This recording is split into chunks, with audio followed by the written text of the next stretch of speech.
Hey everyone, welcome back to my YouTube channel. In this video, I'm going to show you how to buy treasury bonds on Charles Schwab. So first thing you need to do is log in your Schwab account. You can go to Schwab website or use the mobile app and enter your login details. After this, navigate to the bonds section.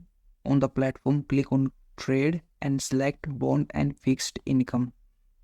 After this, search for treasury bonds. Use the search tool to filter for treasury bonds by specifying the maturity range and the other preferences such as yield.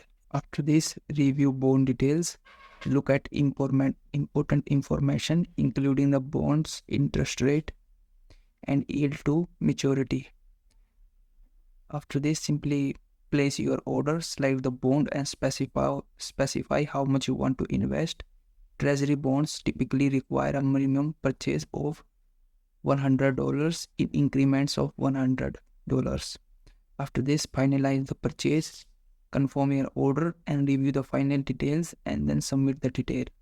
So that's how you can buy treasury bonds on Charles Schwab. If you found this video helpful, please like this video and subscribe to my channel.